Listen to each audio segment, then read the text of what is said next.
Hey there and welcome back to Natureologies by DIY Nature. I'm Amanda Ross, here to empower you to transform your outdoor spaces into functional, thriving ecosystems with native plants, sustainable practices, and a deeper understanding of your backyard ecology. This is the final episode in our Understanding the How, What, and Why of Plants, our 4-part series where we've been digging into the fascinating world of plants, their ecosystems, and how we can work with nature instead of against it.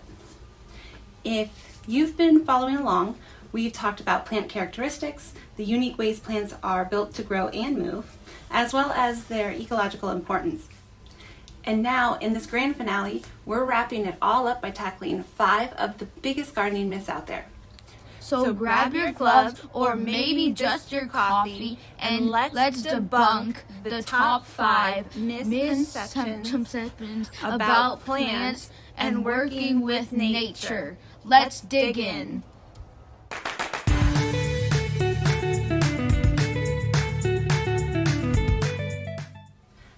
Let's start with a common one. Native plants are maintenance free. Sounds dreamy, right? Well, it's hogwash. While native plants are better adapted to local conditions, they're not magic. For example, new plantings need regular watering until roots are established. And yes, you will still have to pull weeds because invasive plants don't care that your garden is supposed to be native only. And grass is way harder to kill than you think. But don't worry, once your native plants settle in, they're much lower maintenance than those high maintenance exotics like boxwood or large water-hungry lawns. Think of them like kids. They need attention while they're little, but once they grow up, they can mostly fend for themselves. Misconception number 2, all bugs are bad for your garden. If I had a nickel for every time I heard this, well, I'd have a crap ton of nickels. Here's the truth. Insects are either harmless, like leaf miners for instance, where the damage is relatively harmless and can be left untreated most times. Or they can be downright helpful, like ladybugs, tiny pest control experts. Spiders, also pest control experts. Bees and moths, pollinator heroes. Even some so-called pests serve as bird food, keeping your backyard ecosystem in balance. For instance, bagworms and grubs. Let me remind you that native plants have evolved alongside these so-called pests, and in turn can usually take a nibble or two without turning into drama llama. Yeah, talking about you, turfgrass. So the next time you see a bug, pause before you reach for the pesticide and take time to learn about it. You'd be surprised at how many are on your side. Right, this one might stir up a little controversy. You have to rake every leaf in the fall to have a healthy yard. Nope, not true. Don't worry, I will not go off on some tangent about how lawn maintenance and fertilizer companies want you to rake up all your free nutrients and mulch so that you have to purchase more from them. I will, however, add a link to my circular economics blog if you want to learn a few ways to save money around the garden. All right, maybe a little tangent. Leaf litter isn't just nature's mulch and fertilizer.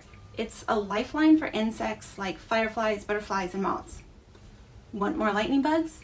Skip the rake, or at least skip some of it. You're not being lazy, you're being eco-smart. Misconception number 4, a green lawn is the ultimate yard goal.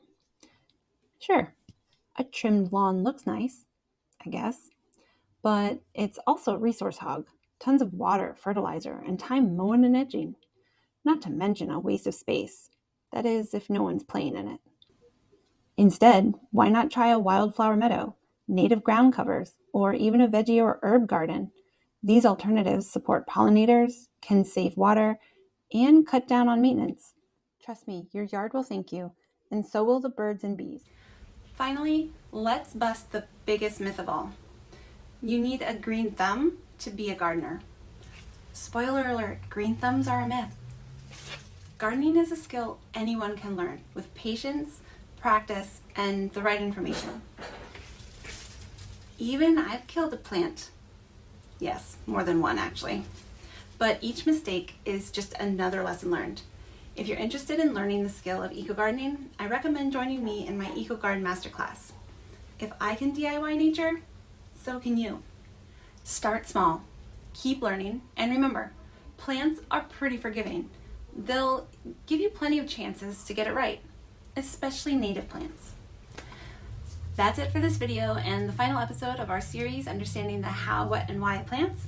I hope you enjoyed this mini journey into the world of plants, and I hope that it has inspired you to look at your yard a little bit differently, maybe even dive into a new gardening project. If you enjoyed this series, don't forget to like, subscribe, and hit the notification bell so you don't miss future videos. And if you've got gardening myths to share or questions, drop them in the comments below. I'd love to hear from you. Until next time, I'm Amanda Ross, and this is Natureologies by DIY Nature. Happy gardening!